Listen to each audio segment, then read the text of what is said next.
그 연돈 돈가스가 만약 백종원의 골목 식당이 나오지 않았다면 지금 어떻게 되었을까요? 꾸준히 하루에 10팀 내외로 장사를 하면서 돈을 벌 수 있었을까요? 안녕하세요, 장사고프로입니다. 여러분, 흔한 동네 가게가 살아남는 법에는 어떤 게 있을까요? 아니, 살아남는 방법이 아니라 왜 우리 가게는 힘들까를 생각해보는 게 가장 중요하진 않을까요? 사실 살아남는 법은 어려운 일이 아닌데 문제는 다들 특별한 걸 찾는다는 데 있어요. 대단한 솔루션에 목말라 있다는 거예요. 동네 가게가 살아남는 법, 내가 가게를 처음 오픈했을 때를 생각하는 것, 원시적인 사고방식으로 돌아가는 것, 그게 해답이 될 수 있다는 이야기를 드리고 싶어요.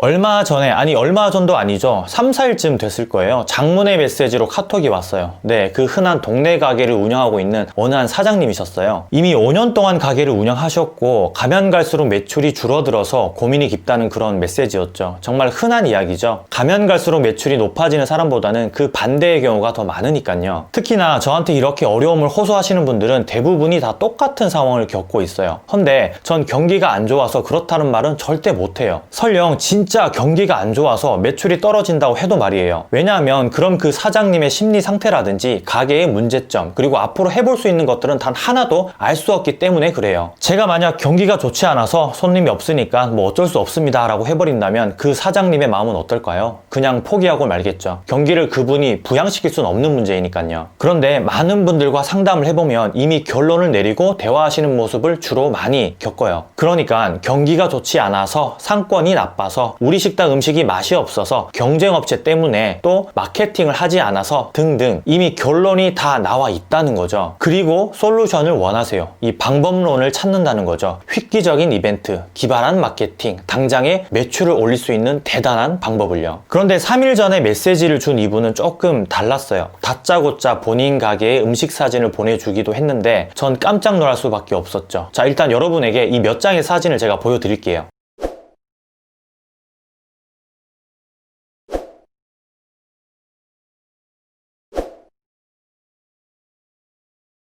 어떠신가요? 흔한 동네에 흔한 호프집을 하시는 사장님의 흔한 안주예요. 단 퀄리티가 조금 남달라 보이지 않으세요? 전 보자마자 딱 알았어요. 아, 이분은 진짜 노력하시는 분이다. 그리고 이런저런 고민에 대한 이야기를 많이 털어놓으셨는데 저도 도움이 조금이라도 되고 싶었죠. 그래서 다짜고짜 전화번호를 알려달라고 하고 통화까지 하게 됐어요. 흔한 동네 가게는 말 그대로 흔하게 볼 수 있어요. 어딜 가든 똑같은 가게들이 넘쳐나니까요. 심지어는 한 블럭 건너면 똑같은 프랜차이즈 매장이 있고 또 똑같은 매장은 아니더라도 동종업계의 같은 매장들은 수도 없죠. 대부분의 전문가들이 그런 사람들을 보고 차별화를 해라, 그래야 살아남는다고 해요. 그런데 이분들은 차별화라는 말은 알고 있지만 어떻게 차별화를 하는지에 대해서는 잘 모르고 계세요. 저한테 메시지를 주신 이분은 확실히 차별화를 하고 있었어요. 이 안주에서만 말이죠. 아까 보여드린 안주 사진 외에도 다른 걸 좀 더 보여드릴게요.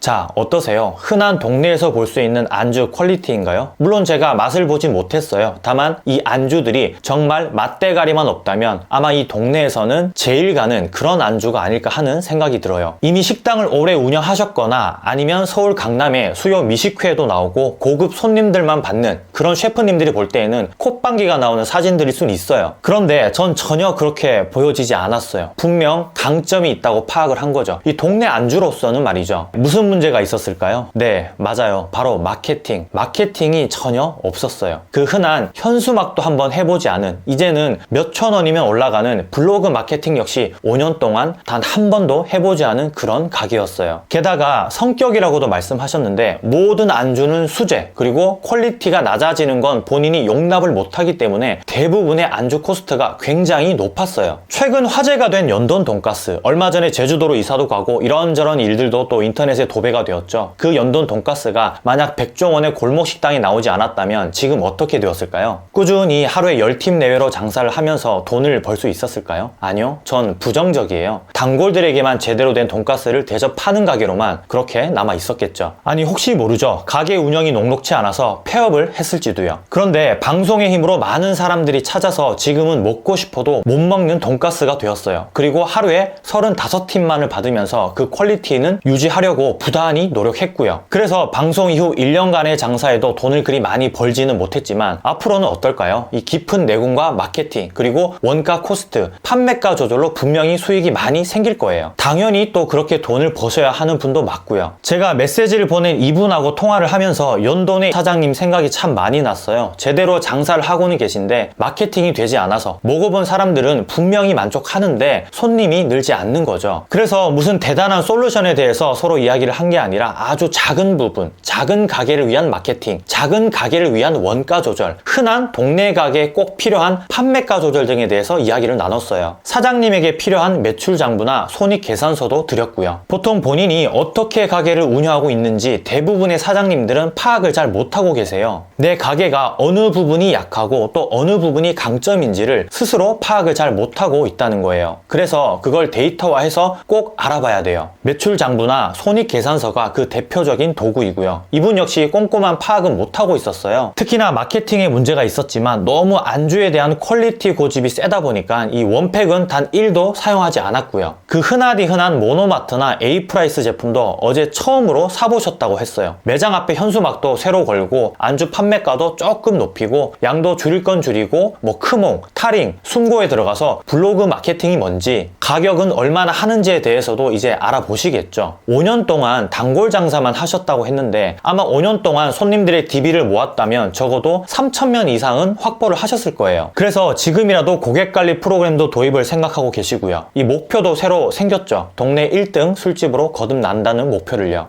그리고 마진이 70%까지 남는 안주에 대해서도 시그니처로 만들어 보라고 제가 원가율, 식자재 구입처 만드는 방법 등도 말씀을 드렸는데 이제껏 안주 하나를 팔면 고작 남아봐야 2,000원, 3,000원인데 반해 시그니처로 잘 등급만 된다면 하나를 팔면 10,000원이 남으니까 이분에게는 신락 같은 희망이 생긴 거죠. 물론 브랜딩을 하는 게 숙제이긴 하겠지만 말이에요. 전 대단한 사람이 아니에요. 그래서 이런 일을 하다 보면 욕을 좀 많이 먹어요. 그래도 이제는 좀 단단해졌어요. 많은 분들이 응원을 해주더라고요. 그래서 제 마음이 단단해진 것 같아요. 최근에는 알고 지내던 컨설턴트 분들에게 싫은 소리를 여러 듣기도 했어요. 넌 뭔데 돈도 안 받고 컨설팅을 해주냐라고 말이죠. 그런데 전 컨설팅을 해준 게 아니라 그냥 의견을 드리는 거고 그분들 자신이 분명히 파악하고 있는 문제점들에 대해서 다시 한 번 더 상기시키는 일을 해준 것 뿐이에요. 그런 분들에게 제가 컨설팅비로 돈을 받는다면 이건 좀 아니지 않나 하는 생각이 들어요. 물론 업이 컨설턴트이신 분들은 꼭 돈을 받으셔야 되겠죠. 그리고 분명히 더 전문적인 컨설팅을 해주는 게 맞아요. 그분들은요. 다만 시대가 변하고 유튜브라는 플랫폼이 생기면서 많은 분들이 여러 크리에이터들에게 도움을 받고 있어요. 이게 앞서 이야기한 대단한 방법, 확실한 솔루션, 획기적인 매출 상승의 알고리즘을 알려주는 게 아니라 단지 흔한 동네 가게에서 흔한 의견을 드리는 것에 불과하지만 그 흔한 상담으로 한 명의 사장님의 생각이 바뀌고 또 가게가 변화하고 그러다 보면 매출도 늘어나고 하는 것 같아요. 저 같은 경우도 멀리 출장을 가야 되거나 뭐 강연 요청이 들어오고 또 유튜브 관련해 교육을 해야 되는 상황이면 돈을 받아요. 무료로 안 해준다고 뭐 건프로님 실망이라고 하는 단체들도 있는데 그건 뭐 어쩔 수 없죠. 그리고 많은 분들이 정부 지원금으로 컨설팅 받는 걸 모르는 분들이 있어요. 실제 정부에서 지원하는 컨설팅으로 도움을 받고 점점 살아나고 있는 가게들도 제 눈으로 똑똑히 본 적도 있고요. 그만큼 컨설팅의 힘은 위대해요. 그래서 전 컨설턴트 분들을 존경해요. 그분들의 눈은 참 매섭거든요. 확실한 문제 파악을 한다는 거죠. 어떤 게 필요한지도 잘 알고요. 그래서 실제로 분야별 전문가들에게 여러 명을 소개시켜 드린 적도 있어요. 그분들도 만족해 했고요. 우리는 어떤 큰 해결책, 컨설팅, 솔루션 방법이 필요한 게 아니에요. 단지 아주 작은 부분에 있어서 의견을 받으면 그 의견에 대해서 생각해보고 또 실행하는 게 중요한 거예요. 흔한 동네 가게는 흔한 마케팅으로 살아남아야 하고 흔한 음식은 흔한 방법으로 많이 팔아야 돼요. 돈을 많이 주고 컨설팅을 받는 게 중요한 게 아니라 나에게 맞는, 본인에게 맞는 컨설팅을 받아야 한다는 거예요. 20평짜리 작은 동네 가게를 운영하고 있는데 뭐 맥킨지에서 수천만 원짜리 컨설팅을 받는다고 뭐가 달라질까요? 오히려 동종업계의 고수분에게 소주 한 잔 사드리고 30분이 됐든 뭐 1시간이 됐든 대화를 나누거나 돈이 1, 20만 원이 들더라도 전문가분들에게 상담을 하면 훨씬 더 큰 도움이 될 거예요.